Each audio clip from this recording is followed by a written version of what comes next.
Dear friends, next ratio जो हम लोग आज डिस्कस करेंगे वो है लिक्विडिटी रेशियो, और इसको कहा जाता है शॉर्ट टर्म सॉल्वेंसी रेशियो, है ना। ठीक, देखो liquidity ratio is the most important ratio, है ना। ठीक, हिंदी में इसको कहा जाता है तरलता अनुपात। क्या? तरलता अनुपात, ठीक है ना। लिक्विडिटी रेशियो, मैंने कहा लिक्विडिटी का मतलब क्या है ना। पहली बात, लिक्विडिटी का मतलब होता है आप अपनी लायबिलिटीज को कितने समय में पेमेंट कर पाने में कैपेबल है, सक्षम है ना। ठीक, देखो liquidity means ability of a business to pay its current obligations. Current obligations का मतलब क्या है? आज अगर हमको सैलरी का पेमेंट करना है, इंश्योरेंस का पेमेंट करना है ना, चाय पानी का मतलब के बिल का पेमेंट करना है, इलेक्ट्रिसिटी के बिल का पेमेंट करना है, शॉप के छोटे छोटे खर्चे हैं उनका पेमेंट करना है ना। तो ये हमारे लिए करंट ऑब्लिगेशंस हैं, है ना। ठीक, as and when they become due, मतलब जब वो ड्यू हो तब हम पेमेंट कर पाने की स्थिति में है कि नहीं है, दिस इज कॉल्ड लिक्विडिटी, है ना। ठीक, देखो दो प्रकार की लिक्विडिटी होती है, एक होती है शॉर्ट टर्म और एक होती है लॉन्ग टर्म, है ना। इसको सॉल्वेंसी भी अपन कह सकते हैं। सॉल्वेंसी का मतलब क्या है? एबिलिटी टू पे, है ना। ठीक, तो यहां पे हम लोग पढ़ रहे हैं शॉर्ट टर्म सॉल्वेंसी, है ना। ठीक, तो दो प्रकार की मैंने कहा लिक्विडिटी होगी, जैसे शॉर्ट टर्म जो कि अभी हम लोग पढ़ रहे हैं, और लॉन्ग टर्म का मतलब क्या होता है? इन द लॉन्ग रन, है ना। जैसे डिवेंचर्स का हमको पेमेंट करना है तो वो क्या है? Long term liquidity. कि डिवेंचर के पेमेंट के लिए अगर हमने 10 साल बाद डिवेंचर्स को 10 साल के लिए, सपोज दैट हमने डिवेंचर्स 10 साल तक के लिए इशू किए हुए हैं और 10 साल बाद हमको पेमेंट करना है, तो हमको मालूम है ना कि 10 साल बाद हमको इकट्ठे 10 करोड़ या 100 करोड़ रुपए की ज़रूरत पड़ेगी, तो उस टाइम हम पेमेंट कर पाएंगे कि नहीं कर पाएंगे, वो लॉन्ग टर्म हमारी सॉल्वेंसी है, ठीक है ना। तो यहाँ पे लिक्विडिटी का मतलब समझ में आया। Liquidity means ability to pay of a business its current obligation, ability of a business to pay its current obligations, है ना। मतलब हमारी चालू आवश्यकताओं की पूर्ति के लिए हमारे पास में कितना पैसा है, यही कहलाएगी क्या? तरलता, ठीक है ना, या लिक्विडिटी। ठीक, देखो यहाँ पे लिक्विडिटी रेशियो जो है वो 3 प्रकार का होता है बेसिकली, जो अपन पढ़ते हैं। पहला होता है करंट रेशियो, चालू अनुपात। दूसरा होता है लिक्विड रेशियो। लिक्विड रेशियो का मतलब होता है आपका तरल अनुपात कहा जाता है। और तीसरा होता है एब्सोल्यूट लिक्विड रेशियो, है ना। ठीक, तो इन तीनों रेशियोज को इसके बाद में मैं तुम लोगों को पूरा का पूरा एक्सप्लेन करूंगा, है ना। फिर वो चीज़ जो है वो पूरी की पूरी तुम लोगों को क्लियर हो जाएगी, है ना। ठीक, सबसे इंपॉर्टेंट चीज़ कि लिक्विड रेशियो सॉरी लिक्विडिटी से रिलेटेड जितने भी रेशियोज हैं, मतलब लिक्विडिटी रेशियोज को हम लोग परसेंट अनुपात के टर्म्स में प्रेजेंट करते हैं। अनुपात रेशियो जिसको कहा है इंग्लिश में रेशियो के टर्म्स में प्रेजेंट करते हैं। जैसे अगर मैं बोलूं कि हमारी करंट एसेट्स है सपोज दैट 50,000, है ना, और करंट लायबिलिटी है सपोज दैट 30,000, है ना, और इन दोनों का रेशियो हमने निकाला सपोज दैट, है ना। तो ये क्या आया? 5/3 आया ना। तो इसको ऐसा लिख सकते हैं ना, 5:3, 5:3। तो रेशियो के टर्म्स में प्रेजेंट किया जाएगा लिक्विडिटी रेशियो को, ठीक है ना। जैसे प्रॉफिटेबिलिटी रेशियो को हमने परसेंट के टर्म्स में प्रेजेंट किया, है ना। टर्नओवर रेशियो को अपन ने टाइम्स के टर्म्स में प्रेजेंट किया, वैसे ही लिक्विडिटी रेशियो को रेशियो के टर्म्स में प्रेजेंट किया जाएगा। इसके बाद में मैं तुम लोगों को ये तीनों टाइप के रेशियोज जो हैं उनकी डेफिनेशन और पूरा का पूरा फॉर्मूला, ये सब कुछ पूरा का पूरा बतलाऊंगा, ठीक, ओके। देखो अब अपन डिस्कस करेंगे करंट रेशियो के बारे में, है ना। ठीक, current ratio most important ratio है, इसको हिंदी में चालू अनुपात कहा जाता है ना। करंट रेशियो का जो फॉर्मूला होता है, current ratio is equal to current assets upon current liabilities, है ना। करंट एसेट्स हालांकि तुम लोगों ने पढ़ी हुई है, लेकिन एक बार मैंने फिर से पूरा एक्सप्लेन किया है ना, इस वीडियो में, ठीक। Current assets upon current liabilities, और जो आइडियल रेशियो होता है, आइडियल रेशियो मतलब जहां पर बिल्कुल सही स्थिति है, आइडियल पोजीशन है, वो होता है 2:1, है ना, ठीक। कई बार क्या होता है, अपने को कमेंट करने के लिए आता है, and also comment on it, है ना। तो जिस फर्म का करंट रेशियो 2:1 के आसपास है, 2:1 कहने का मतलब क्या है ना, करंट एसेट्स जो है वो करंट लायबिलिटीज की डबल है। जैसे अगर 50,000 करंट एसेट्स है और करंट लायबिलिटीज 25,000 है, तो रेशियो कितना आया, 2:1, है ना, 50/25, 2:1, है ना। This is the ideal condition, ठीक है ना। तो करंट एसेट्स लेकिन करंट लायबिलिटीज की दुगनी है, मैंने बताया, है ना, डबल है, ठीक है ना। बहुत ज़्यादा कम करंट रेशियो नहीं होना चाहिए किसी भी बिजनेस ऑर्गेनाइजेशन का, क्योंकि अगर बहुत ज़्यादा कम है तो उस कंडीशन में अपन ऐसा मान के चलेंगे कि उसकी लिक्विडिटी कंडीशन जो है वो उस ऑर्गेनाइजेशन की या बिजनेस कंसर्न की अच्छी नहीं है ना, ठीक। अब मैं केवल एक्सप्लेन कर दे रहा हूँ। करंट एसेट्स क्या होती हैं, assets which can be converted into cash with in a period of 1 year is called current assets, है ना, ठीक। तो ये मैंने पूरा का पूरा लिख दिया है तुम लोगों के लिए, करंट एसेट्स के एग्जाम्पल भी लिख दिए हैं पूरे के पूरे, है ना। Debtors, bills receivable, inventories, inventories का मतलब स्टॉक, है ना, ठीक। Cash in hand, cash at bank, short term investments, है ना। इसके शॉर्ट टर्म इन्वेस्टमेंट का मतलब जो 1 साल के अंदर अपना जो है कैश में कन्वर्ट हो जाएंगे नॉर्मली, है ना, ठीक। लॉन्ग टर्म इन्वेस्टमेंट्स को करंट एसेट्स में शामिल नहीं किया जाता है, ठीक। प्रीपेड एक्सपेंसेस सब मालूम है तुम लोगों को, अक्रूड इनकम्स, है ना। प्रीपेड एक्सपेंसेस का मतलब क्या होता है, जिन खर्चों का पेमेंट हमने पहले से कर दिया है ना, ठीक। अक्रूड इनकम्स का मतलब income which is earned but not received, मतलब ऐसी इनकम जो अर्न तो हो गई है, कमा ली गई है, लेकिन प्राप्त नहीं हुई है, ठीक है ना। तो ये भी हमारे लिए एसेट ही है, तो अक्रूड इनकम्स को भी एसेट साइड ही लिखते हैं ना, ठीक। एडवांस का अगर पेमेंट किया है अपन ने टैक्स का, एडवांस पेमेंट ऑफ टैक्स इसको कहेंगे, मतलब ये प्रीपेड एक्सपेंस टाइप का ही हो जाता है ये भी। ये सब क्या आते हैं, करंट एसेट्स में आते हैं, है ना। Similarly current liabilities, current liabilities are the liabilities which is to be repaid within a period of 1 year, मतलब ऐसी लायबिलिटीज जिनका हमको पेमेंट करना है 1 ईयर के अंदर, उनको अपन क्या कहते हैं, नॉर्मली करंट लायबिलिटी कहते हैं, है ना। जैसे सन्ड्री क्रेडिटर्स, है ना, बिल्स पेएबल, बिल्स पेएबल, ठीक है ना। बैंक ओवरड्राफ्ट, बैंक ओवरड्राफ्ट भी क्या है, करंट लायबिलिटी है। शॉर्ट टर्म लोन्स हो गया, शॉर्ट टर्म लोन्स का मतलब जो शॉर्ट टर्म के लिए लिए जाए, नॉर्मली 1 साल के अंदर जिनका पेमेंट हमको करना है ना। लॉन्ग टर्म लोन्स को यहाँ पे शामिल नहीं किया जाता है, ठीक है ना। आउटस्टैंडिंग एक्सपेंसेस हो गया, इनकम्स रिसीव्ड इन एडवांस हो गया, है ना, जो एडवांस में इनकम रिसीव हो गई है हमको, जैसे रेंट अगर हमको एडवांस में मिल गया है तो वो हमारी लायबिलिटी है ना, करंट लायबिलिटी है, ठीक है ना। प्रोविजन फॉर टैक्स, टैक्स के लिए जो प्रोविजन किया है हमने उसका पेमेंट हमको करना है 1 साल के अंदर ही करना है, ठीक है ना, तो ये भी करंट लायबिलिटी है। प्रपोज डिविडेंड, जिसका पेमेंट हमको करना है 1 ईयर के अंदर, वो भी हमारे लिए क्या है, करंट लायबिलिटी ही है, ठीक है ना। तो बस कुल मिला के रेशियो निकाल देना है, और आइडियल इसका कितना होता है, 2:1 होता है, ठीक है ना। एक बार मैं हिंदी में टर्म्स केवल एक्सप्लेन कर दे रहा हूँ। मैंने बताया चालू अनुपात इज इक्वल टू चालू संपत्ति बटे चालू दायित्व, ठीक है ना। तो चालू संपत्ति का मतलब मैंने बताया तुम लोगों को कि ऐसी संपत्ति जिसको 1 साल के अंदर जो है आप रोकड़ में परिवर्तित कर सके, है ना। जैसे देनदार, प्राप्य विपत्र, बिल्स रिसीवेबल माने प्राप्य विपत्र, है ना। इन्वेंट्रीज, इन्वेंट्रीज का मतलब क्या होता है, स्टॉक कह सकते हो, रहतिया, ठीक। रोकड़ बैंक में, है ना। शॉर्ट टर्म इन्वेस्टमेंट्स का मतलब क्या होता है, अल्पकालीन विनियोग, क्या होता है, अल्पकालीन विनियोग, ठीक।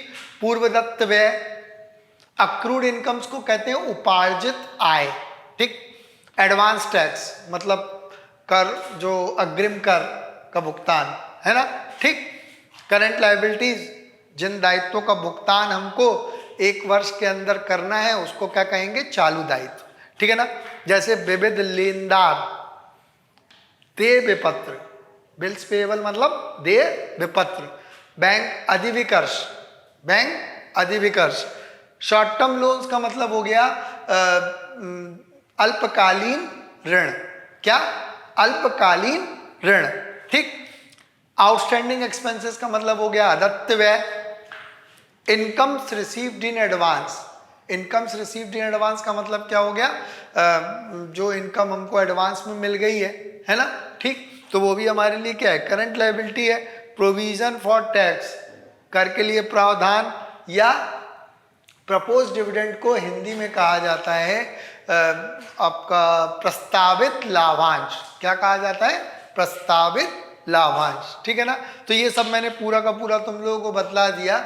इसके बाद में मैं बताऊंगा तुम लोगों को लिक्विड रेशियो और उसके बाद में एब्सोल्यूट लिक्विड रेशियो, ठीक है ना। ओके, देखो नेक्स्ट रेशियो होता है लिक्विडिटी रेशियो में ही लिक्विड रेशियो, और लिक्विड रेशियो के एक्चुअली बहुत सारे नाम हैं। क्विक रेशियो भी कहा जाता है या एसिड टेस्ट रेशियो भी कहा जाता है ना, क्या, क्विक रेशियो या एसिड टेस्ट रेशियो, है ना, ठीक। तो liquid ratio is equal to होता है liquid assets upon current liabilities. बस केवल फॉर्मूले तुम लोग को ध्यान रखने हैं, है ना, मीनिंग में समझाता जा रहा हूँ थोड़ा थोड़ा, ठीक। यहाँ पे लिक्विड एसेट्स का मतलब क्या है, करंट लायबिलिटीज तो सब लोगों को मालूम है ना। लिक्विड एसेट्स का मतलब होता है करंट एसेट्स में से आप, करंट एसेट्स में से स्टॉक और प्रीपेड एक्सपेंसेस को हटा दीजिए, है ना। Current assets minus inventories minus prepaid expenses. उसका कारण ये है क्योंकि ऐसा मान के चला जाता है कि स्टॉक मतलब इन्वेंट्रीज को जो है जब अपन चाहें तब रियलाइज नहीं कर सकते, है ना। हो सकता है तुम्हारा आउटडेटेड स्टॉक रखा है तो उसको आप आज की डेट में चाहो कि बेच दो तो बेच तो नहीं सकते, है ना। तो इसीलिए अपन जो है करंट एसेट्स में से स्टॉक और प्रीपेड एक्सपेंसेस, प्रीपेड एक्सपेंसेस तो मतलब खर्च हो ही चुका है ना, पहले ही हमने खर्चे का पेमेंट कर चुके हैं, है ना, उसकी फिर से वसूली तो नहीं मिलेगी, सर्विस मिलेगी, बात अलग है ना, ठीक। तो करंट एसेट्स में से इन्वेंट्रीज और प्रीपेड एक्सपेंसेस को लेस कर दो तो क्या आ जाती है, लिक्विड एसेट्स, ठीक है ना। और उसके बाद में liquid assets upon current liabilities तो क्या आ जाएगा, लिक्विड रेशियो, ठीक है ना, या क्विक रेशियो या एसिड टेस्ट रेशियो। नाम ध्यान रखना केवल, कई बार क्वेश्चंस में पूछ लेता है calculate acid test ratio from the following information. अब हमने तो लिक्विड रेशियो पढ़ा है केवल, है ना, और हम छोड़ के आ गए, ठीक है ना, ऐसा ना हो, ठीक। आइडियल रेशियो जो होता है 1:1 होता है। 1:1 कहने का मतलब है जितनी करंट लायबिलिटीज हो उतनी ही आपकी लिक्विड एसेट्स भी होनी चाहिए। समझ में आ गई ना बात, ठीक। एंड थर्ड रेशियो इसी में होता है एब्सोल्यूट लिक्विड रेशियो, है ना, ठीक। एब्सोल्यूट लिक्विड रेशियो का मतलब इसका जो फॉर्मूला होता है एब्सोल्यूट लिक्विड एसेट्स अपॉन यहाँ पे लिक्विड लायबिलिटीज, है ना, ठीक। नॉर्मली जो ऑथर्स हैं यहाँ पे आपका लिक्विड लायबिलिटीज यूज करते हैं वर्ड, है ना, ठीक। तो हालांकि क्वेश्चन में कभी कभी करंट लायबिलिटीज से भी आ जाता है आंसर, ठीक है ना। तो लेकिन अपन जो यूज करेंगे यहाँ पे लिक्विड लायबिलिटी, ठीक है ना। एब्सोल्यूट लिक्विड एसेट्स का मतलब क्या होता है, ऐसी एसेट्स जो हमारे पास लगभग कैश फॉर्म में ही है, जैसे कैश इन हैंड और कैश एट बैंक, ये तो कैश फॉर्म में ही है, सबको मालूम है। कैश इन हैंड हो, पैसा हमारे पास रखा है या बैंक में रखा है, वो भी पैसा जो है वो हमारा ही है ना, ठीक है।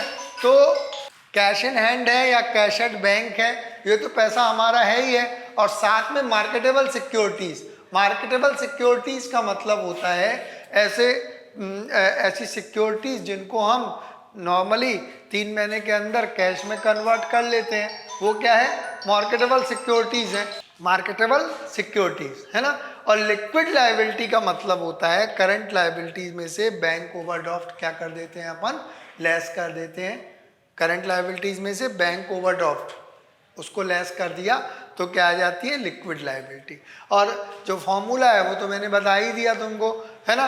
और आइडियल रेशियो जो होता है 0.5:1, 0.5:1 कहने का मतलब क्या है, करंट लायबिलिटी से जो एब्सोल्यूट लिक्विड एसेट्स हैं वो करंट लायबिलिटीज की हाफ होनी चाहिए। मतलब ये 25,000 है और ये अपॉन 50,000 है, तो फॉर्मूला क्या आएगा, 0.5:1, ठीक है ना।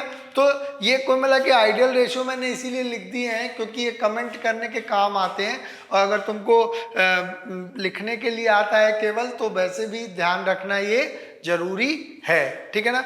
देखो ये पूरा का पूरा फॉर्मूला बेस्ड चैप्टर ही है, तुमको इन्फॉर्मेशंस दी रहेंगी and you are required to calculate current ratio, liquid ratio और एब्सोल्यूट लिक्विड रेशियो, ठीक है ना।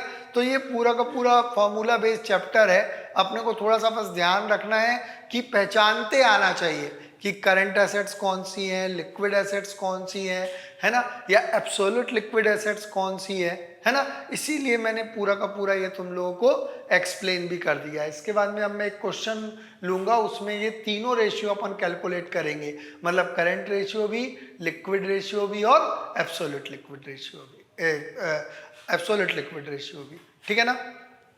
एक चीज और मैं हिंदी में एक बार जल्दी से एक्सप्लेन कर दे रहा हूं, है ना। लिक्विड रेशियो को हिंदी में कहा जाता है तरल अनुपात। क्या कहा जाता है, तरल अनुपात, ठीक है ना, इज इक्वल टू तरल संपत्ति बटे चालू दायित्व, ठीक। तरल संपत्ति मतलब समझ में आ गया होगा, चालू संपत्ति में से स्टॉक और पूर्वदत्त व्यय को घटा देना है तो क्या आ जाएगी, तरल संपत्ति, ठीक है ना। आदर्श अनुपात 1:1। इसको कहते हैं एब्सोल्यूट लिक्विड रेशियो का मतलब होता है पूर्णतया तरल अनुपात, पूर्णतया तरल अनुपात इज इक्वल टू पूर्ण तरल संपत्ति बटे तरल दायित्व, बोल सकते हो आप लिक्विड लायबिलिटी को तरल दायित्व, ठीक है ना।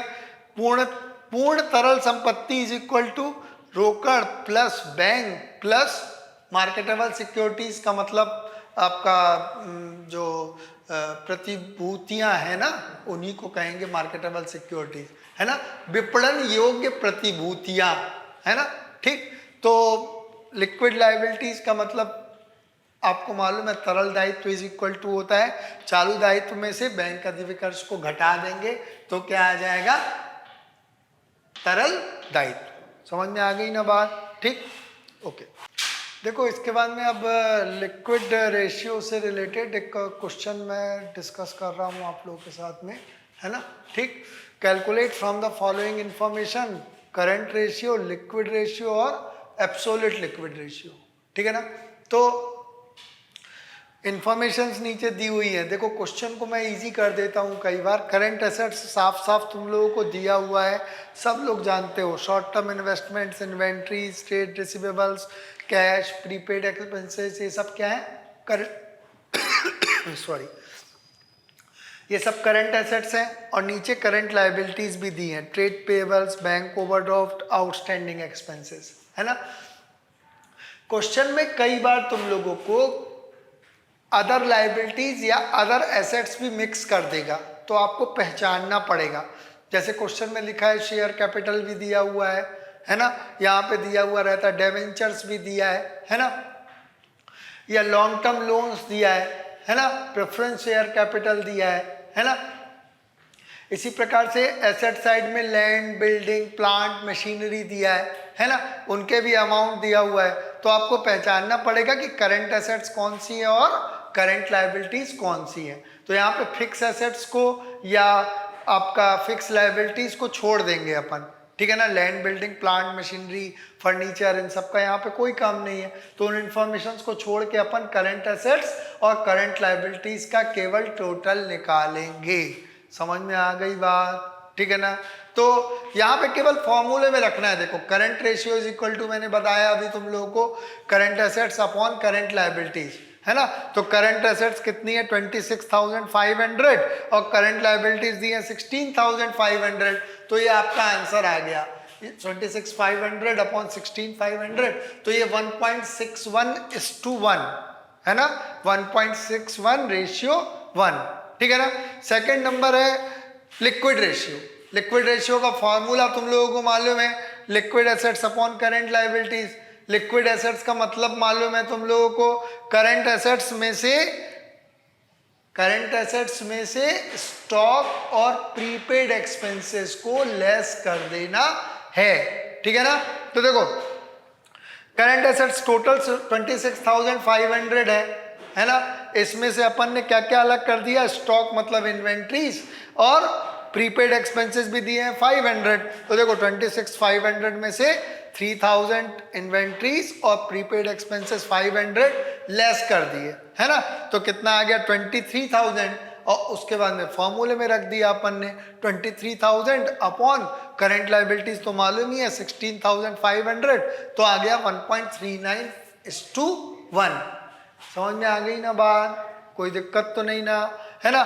देखो करंट लायबिलिटी लिक्विड एसेट जब अपन निकाल रहे हैं तो यहाँ पे अगर यहाँ 26,500 में से 3,000 और 500 लेस कर दो, है ना, या फिर दूसरा ऑप्शन क्या है 2,500 प्लस 16,000 प्लस 4,500, इन तीनों को जोड़ दोगे तो भी तो 23,500 ही आएगा ना, ये बात तो मालूम है आपने को, ठीक है ना।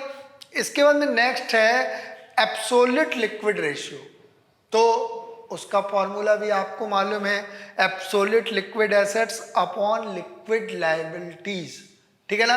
तो एब्सोल्यूट लिक्विड एसेट्स का मतलब मैंने बताया था तुम लोग को, cash in hand plus cash at bank plus marketable securities.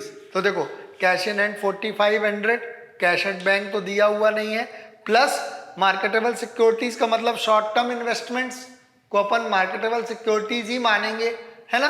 तो देखो cash in hand 4,500 plus short term investment 2,500, दोनों को जोड़ा तो कितना आ गया 7,000 रुपीज आ गया, है ना। ये हो गई absolute liquid assets upon liquid liabilities. Liquid liabilities का मतलब मैंने क्या बताया था, करंट लायबिलिटीज में से बैंक ओवरड्राफ्ट को लेस कर दो, है ना। करंट लायबिलिटी 16,500 है, उसमें से 3,000 बैंक ओवरड्राफ्ट घटा दिया, लेस कर दिया, लिक्विड लायबिलिटी आ गया, और उसके बाद में रेशियो निकाल लिया 7,000 अपॉन 13,500, तो 0.5185:1, ठीक है ना। ये क्या आ गया, एब्सोल्यूट लिक्विड रेशियो का जो है वो आंसर आ गया, है ना। तो केवल फॉर्मूला है, फॉर्मूलों में रख के देखो इस कंसर्न की कंडीशन लगभग सही है, क्योंकि 2:1 के आसपास ही है, उससे थोड़ा कम है, ठीक है ना। ये 1:1 से ज़्यादा ही है, और एब्सोल्यूट लिक्विड रेशियो जो है वो 0.5:1 ही है ना। तो financial position of this concern is satisfactory. Satisfactory मतलब संतोषजनक है, ठीक है ना।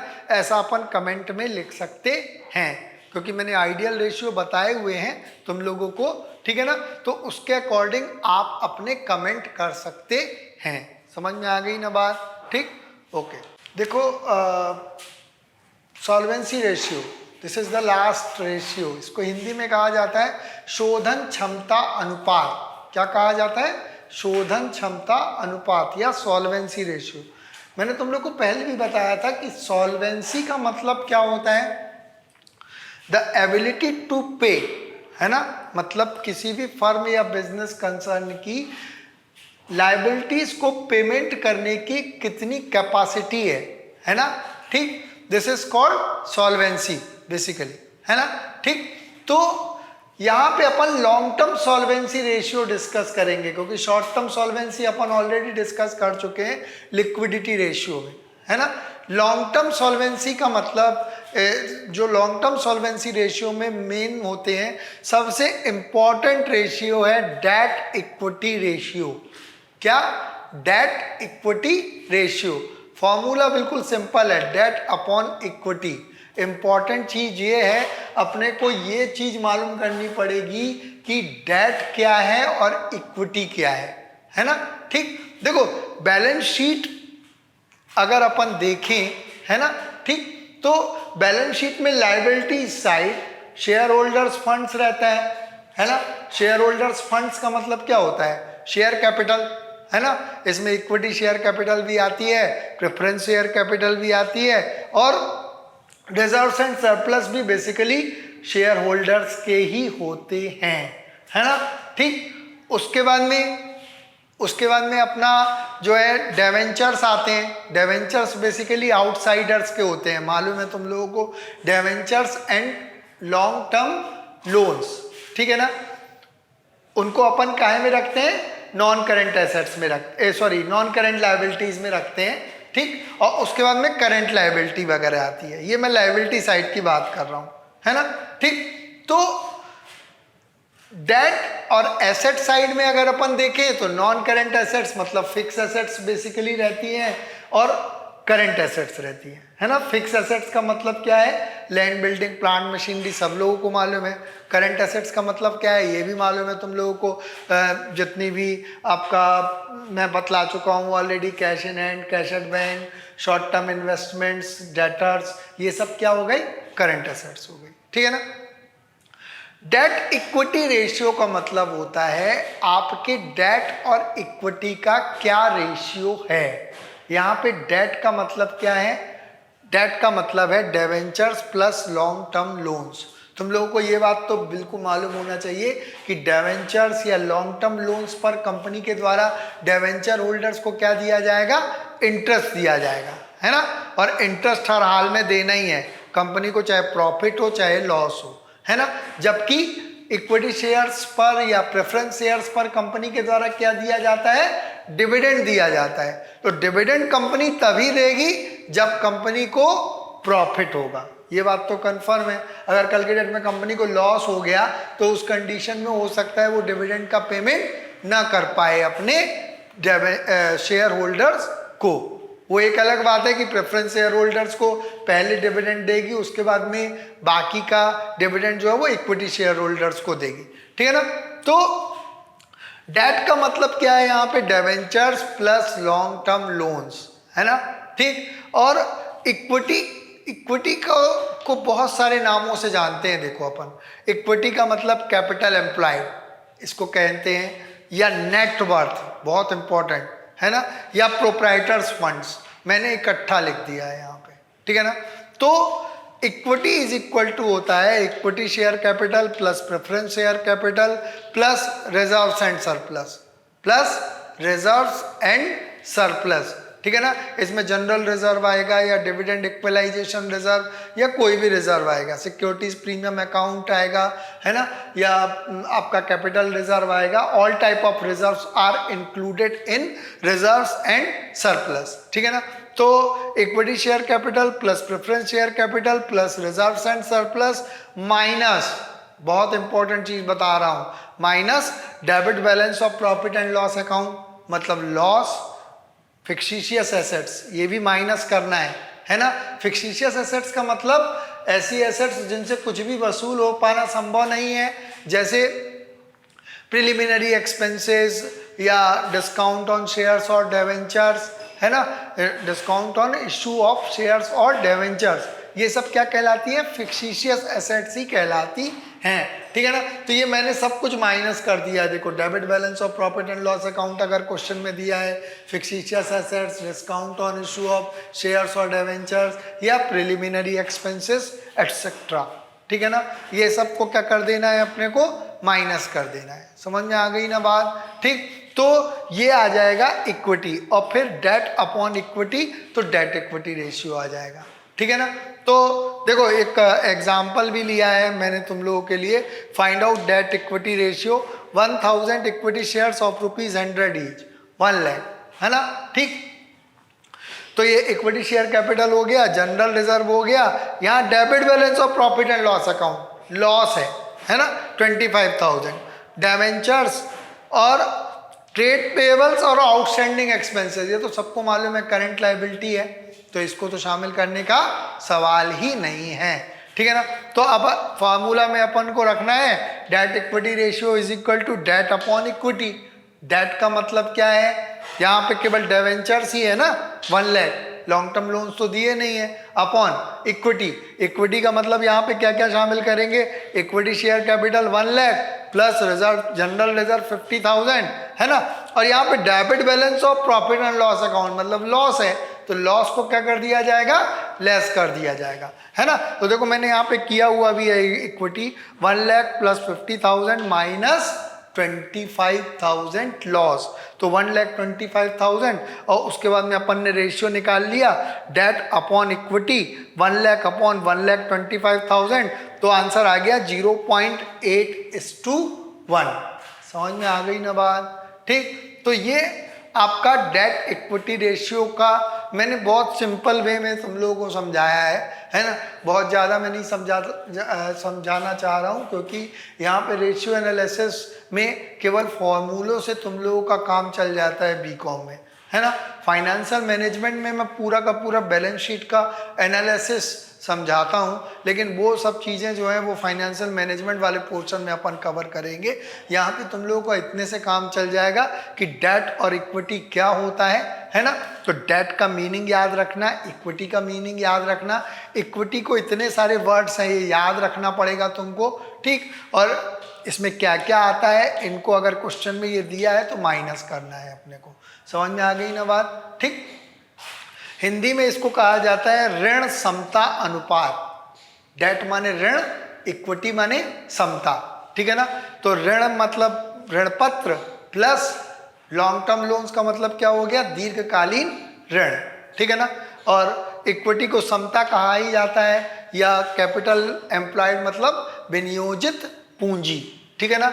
और ये सब मालूम है, समता अंश पूंजी, equity share capital, preference share capital मतलब पूर्वाधिकार अंश पूंजी, प्लस रिजर्व्स एंड सरप्लस मतलब संचय एवं आधिक्य, माइनस कर देना है लाभ हानि खाते का डेबिट शेष मतलब हानि, और फिक्टिशियस एसेट्स मतलब काल्पनिक संपत्ति, इनको भी माइनस करना है, जैसे अंशों या ऋण पत्रों पर दी गई कटौती, और प्रारंभिक व्यय, प्रिलिमिनरी एक्सपेंसेस को हिंदी में क्या कहा जाता है, प्रारंभिक व्यय, इनको अपने को क्या कर देना है, माइनस कर देना है। तो यहाँ पे एग्जाम में नॉर्मली इंफॉर्मेशंस दी रहेंगी और आपको डेट इक्विटी रेशियो मतलब ऋण समता अनुपात निकालना रहेगा, ठीक है ना।